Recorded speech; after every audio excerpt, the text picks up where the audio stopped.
It is a day that needs to be celebrated. It is a day that needs to be applauded. I'm talking about a day like this, Friday, 20th of December. The birthday of the CEO of Flip TV, Abiodun Kukoluyi, always putting smiles on the faces of people, giving people the platform to express their views. And I'm saying happy birthday. All right, today's edition of this program, we have the Daily Sun newspaper. What's the Daily Sun? Contributing to the public, what's the Daily Sun? Dishing out to the public. Trouble brews for 22 former governors, senators. Trouble brews for 22 governors and senators. We are probing them for money laundering, says AGF. We are probing them for money laundering, says Attorney General of the Federation. On to the next one. The FCC arrests Adoke, ex-justice minister on return from Dubai, to grill him over Malabu oil scam. Interpol. Why we arrested him, I have not been briefed about his return, says Malami. That's the AGF. Okay, no going back on social media regulation, vows federal government. No going back on social media regulation, says federal government. Another story. Great danger ahead of Nigeria. Danjuma and laughing Adebanjo won. Great danger ahead of Nigeria. Danjuma and laughing Adebanjo won. All right, moving to another story here on the front page of the Sun. JAMB generates 20 billion naira in 3 years. Wow. JAMB generates 20 billion naira in 3 years to monitor CBT centers with drones. I have received requests to dethrone Sanusi, says Ganduje. I have received requests to dethrone Sanusi, says Ganduje. Okay, we still have another story here. Igbo groups fault multiple checkpoints in Southeast. Igbo groups fault multiple checkpoints in Southeast. Say it's discriminatory. We have a picture here, and what is the picture illustrating? Former Minister of Justice and Attorney General of the Federation, Mohammed Adoke, shortly after his arrival at Nnamdi Azikiwe International Airport, Abuja yesterday, accosting him at Interpol and EFCC officials. You can see the picture on the front page of Daily Sun newspaper, and let's quickly move down to the back page of the paper. What is it saying here? Why governors must stop imposing successors. This is here. Why governors must stop imposing successors. Endless borrowing will lead to endless sorrowing. We have another one here. Very good one. Endless borrowing will lead to endless sorrowing. These are the stories we have on the front page of Daily Sun newspaper. Of course, you know our reviewers are always set to speak out what they have. Let's join them. I'll be right back.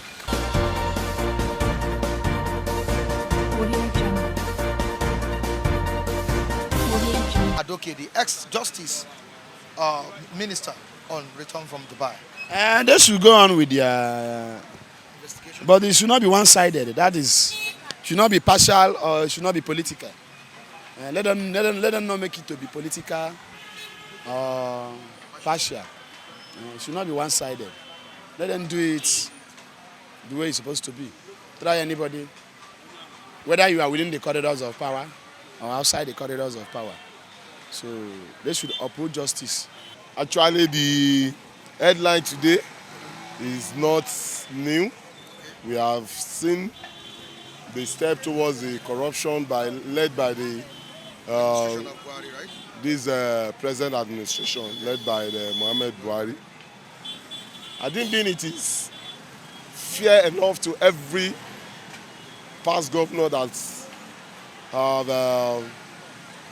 been in the administration, and the trial is just viral to all former to all ex-governors.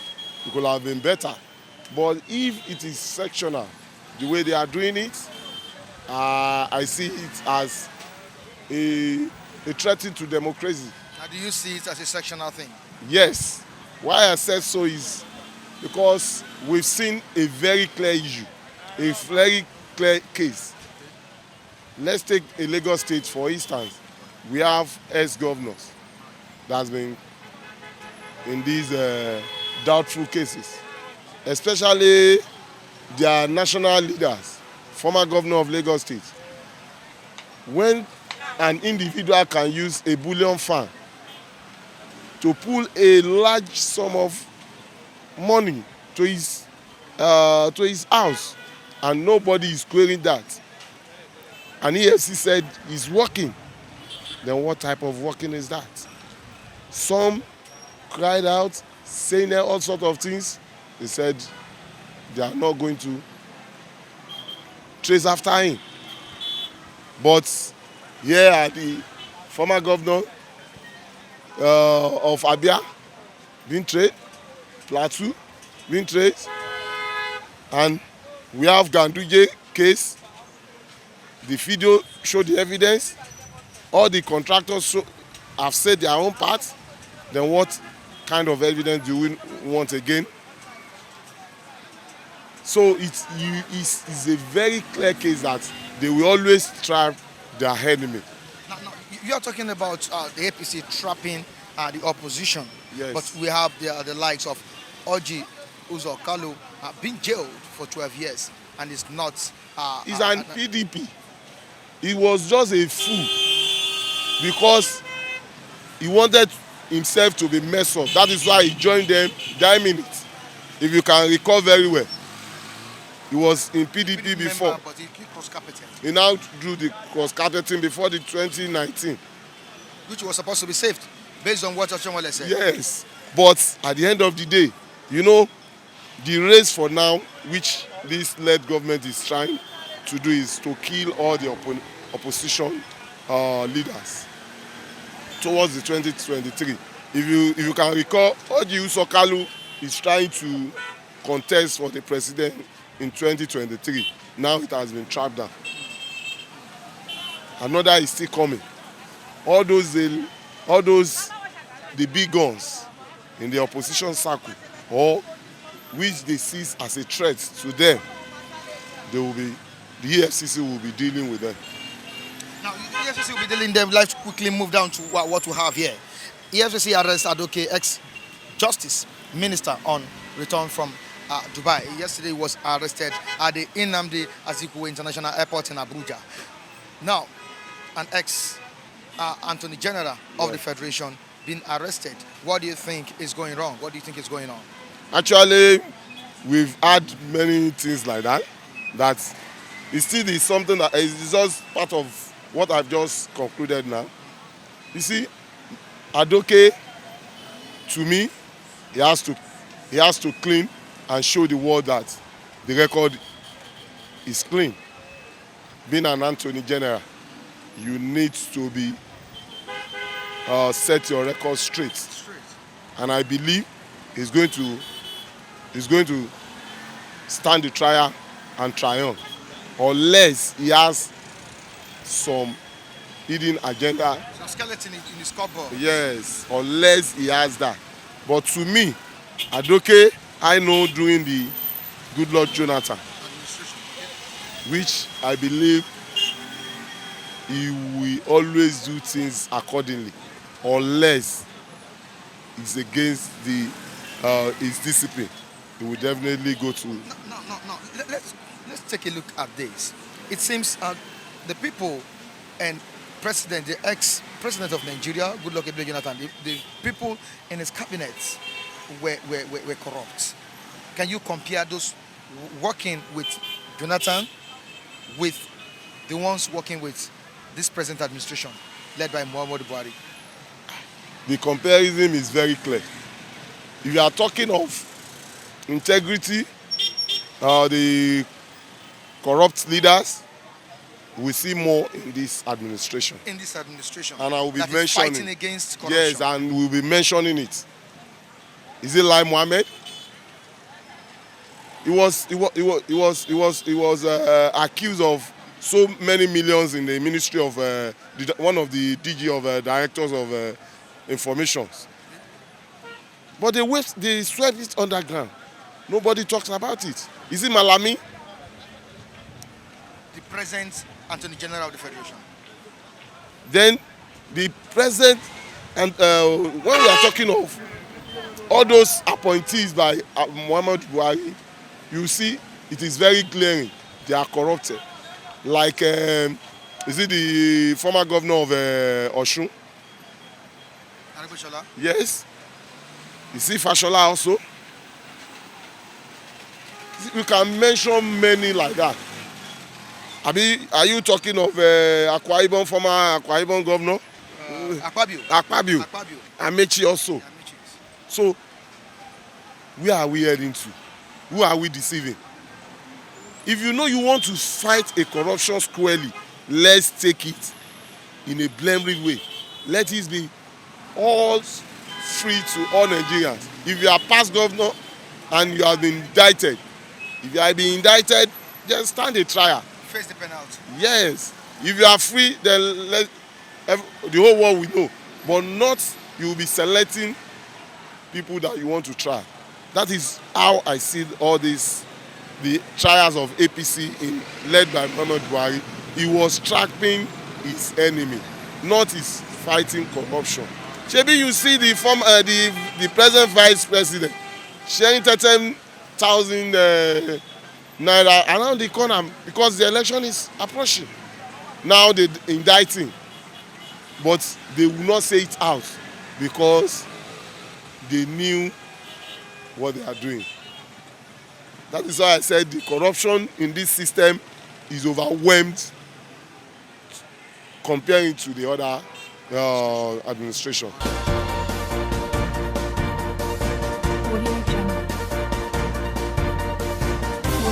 It's still bystanders at Eastern Sun Flip TV. Still keeping it real on this platform with Raphael. Raphael, how you doing this morning? I'm doing fine. What about you, Mike? Yeah, I'm cool.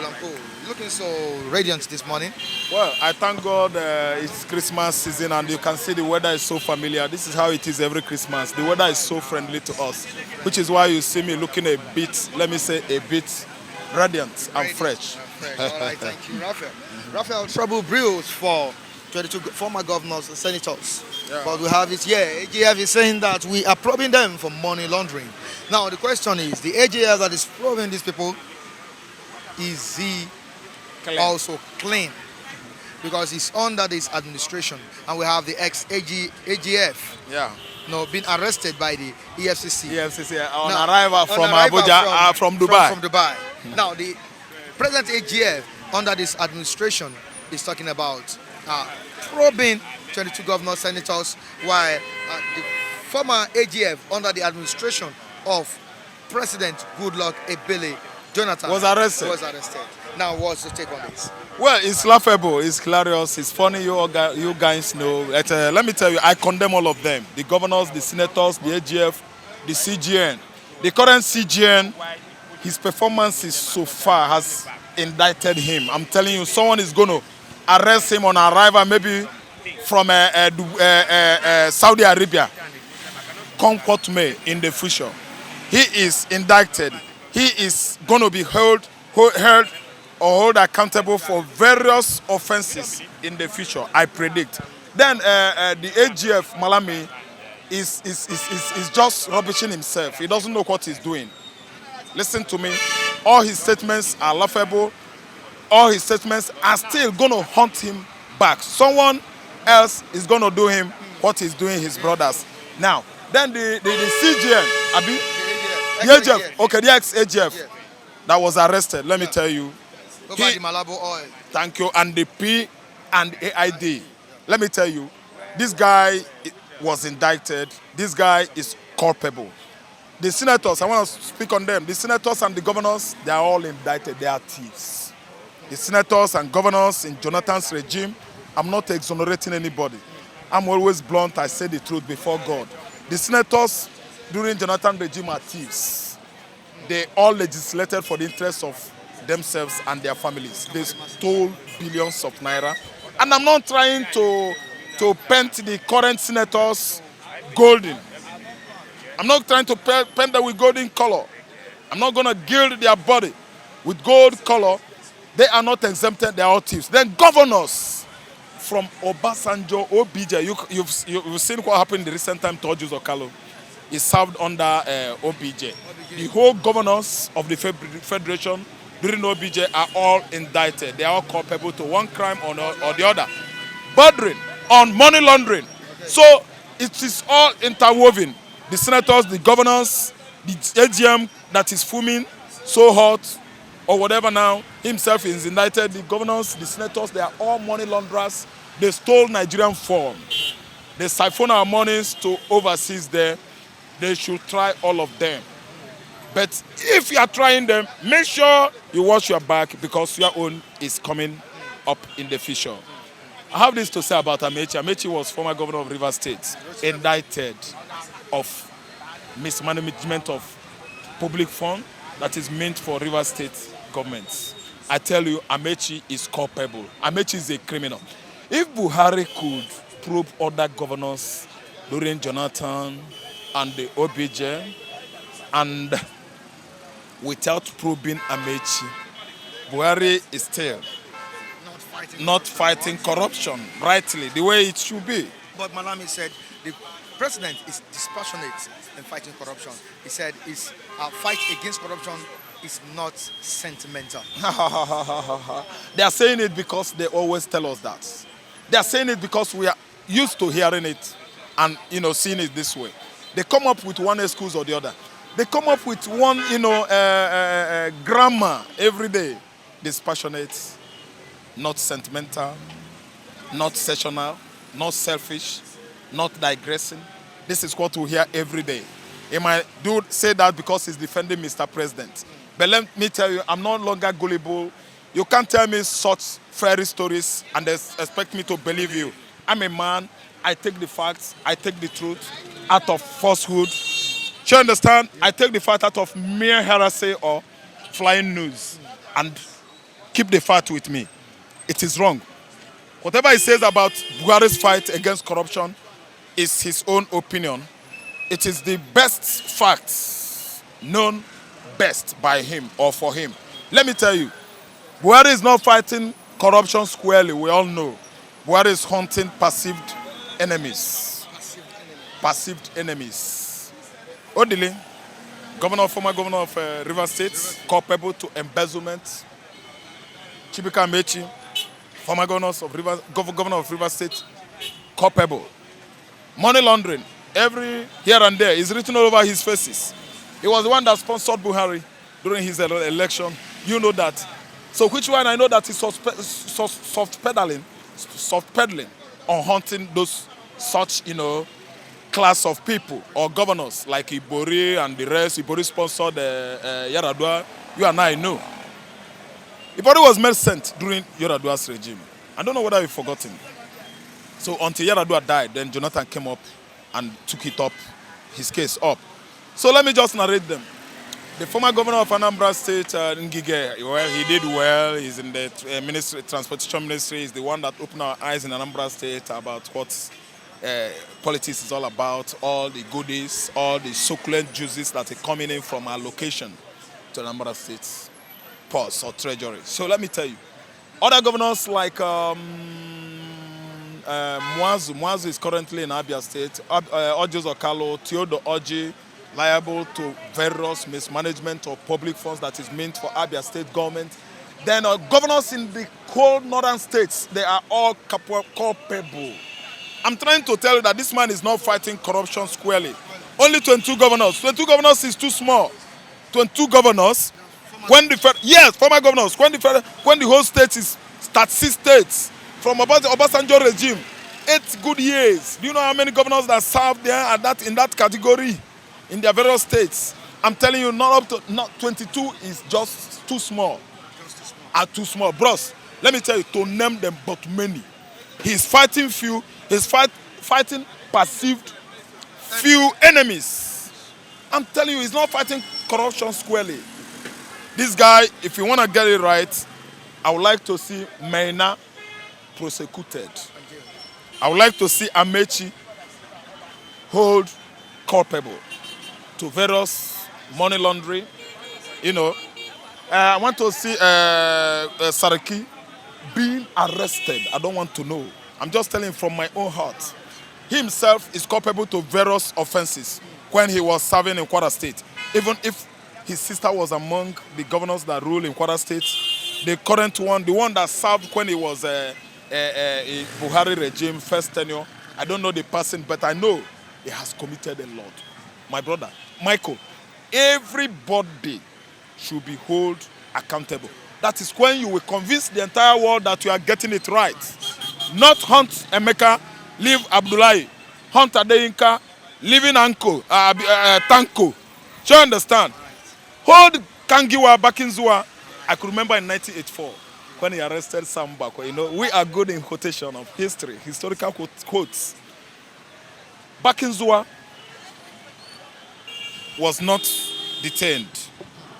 Bakinzua was in the State House when they discovered 4 million naira in 1984. How come about this money, Mr. Governor? He said, well, you did not find it in my bank account. You did not get it in my father's house. This money was discovered in the State House. It belongs to government. Buhari could not hold this man culpable. Sam Bakwe was languishing in jail. Pa Jasin was languishing in jail. He arrested Jakonde. He arrested Ifeanyi Chukwuwobodo. My brother, Buhari has been a sectional, clannish, tribalistic leader from onset. I rest my case.